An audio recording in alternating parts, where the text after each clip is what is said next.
एक शख्स था जो कि लोगों को कर्ज़ देता था और अच्छा नेक आदमी था। ये कर्ज़ देता था और लिख लेता था, उसके लिखने की आदत थी। जब को वापस करता तो लिख लेता था कि ये वापस आ गए। इसके बाद एक ज़रूरतमंद हाजिर हुआ, बड़ी मिन्नत समाजत करके इसने हाथ पैर जोड़ कर इसने एक मुद्दत के लिए उसे कर्ज़ लिया और उससे कर्ज़ दे दिया। इत्तेफाक कहें वक्त पूरा हुआ, कर्ज़ देने वाले का इंतकाल हो गया। अब जो उसकी जो ज़ौजा थी, बीवी जो थी, उसको पता था कि ये लिखते थे। उसने जब देखा तो पता चला कि फ़लाँ शख्स के पास इतने पैसे निकलते हैं। उसने तकाज़ा किया बेवा ने कि मेरे शौहर के इतने पैसे आप पर निकलते हैं और दे दें। अब वो उसको लालच लग गई, उसने इनकार कर दिया, मतलब मैंने लिए ही नहीं है। अब बीवी को पता था कि मेरा शौहर नेक आदमी है, मेरा शौहर नेक आदमी था, ये गलत लिखता ही नहीं था। एक प्रैक्टिस सी हो, बीवी समझ जाती है शौहर की आदतों को। उसने कहा कि मेरे शौहर गलत लिख ही नहीं सकते, कि आपको दिया ना वो लिख लें।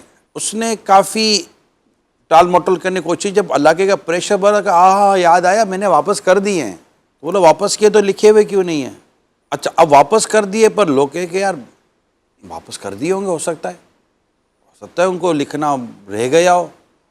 अब बीवी को यकीन था कि वापस नहीं किए। बीवी ने अदालत में मुकदमा दायर कर दिया कि मेरे शौहर के इतने पैसे निकलते हैं और ये दे नहीं रहे।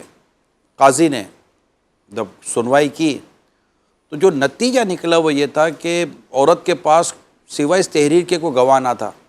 तो वो आदमी कह रहा है कि मैंने लिए थे, वो लिखा हुआ था, उसने माना था कि मैंने लिए थे, अब कह रहा है मैंने दे दिए थे। तो काजी को ये था कि जब उसने लेने का कबूल कर लिया तो देने का भी सही कह रहा होगा जी। तो कोई ऐसा मजबूत सबूत ना था कि जिस पर काजी ये फ़ैसला करता कि उस शख्स ने पैसे वापस करने हैं।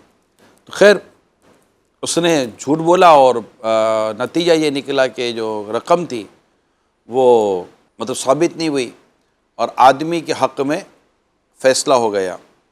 जब आदमी के हाथ में फ़ैसला हो गया तो जब वो शख्स कमरा अदालत से बाहर निकलने जा रहा था तो औरत को तो अंदाज़ा था, उसको यकीन था कि इस शय से झूठ बोल रहा है, मेरा शौहर झूठा नहीं था और इसने ये गलत नहीं लिखा होगा।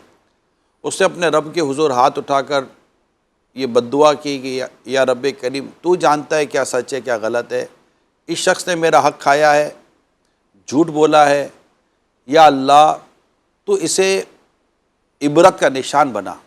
और वो औरत ने दुआ की। इतने में वो शख्स सीढ़ी तक पहुंचा अदालत की और गिरा और मर गया।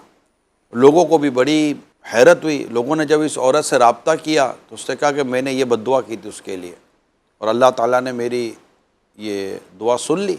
कुछ अरसे के बाद दरवाज़ा बजा उस बेवा औरत का। उसके दरवाज़े पर उस शख्स की बेवा औरत थी जिसने अदालत में झूठ बोला था, क्योंकि वो उसकी बेवा जानती थी कि मेरा शौहर झूठा है। उसने आकर अपने शौहर के जो रकम थी वो वापस की और उसे माफ़ी मांगी, माफ़ी तलाफ़ी हो गई और सब मामला ख़त्म हो गया। तो ये लिखे हुए का एक फ़ायदा था और वो जुल्म का अंजाम था। लिहाजा मेरी यही आपसे दरख्वास्त है कि आपने अगर लेना है या देना है, यानी अगर आपने किसी को देना भी है तो भी लिख लें, लिख कर रखें ताकि वो पढ़ा जाए और आपकी ज़िंदगी भर की मेहनत और कमाई ज़ाया ना हो जाए। आपकी अगर अचानक आँख बंद हो गई ना, किसको कुछ नहीं पता होगा।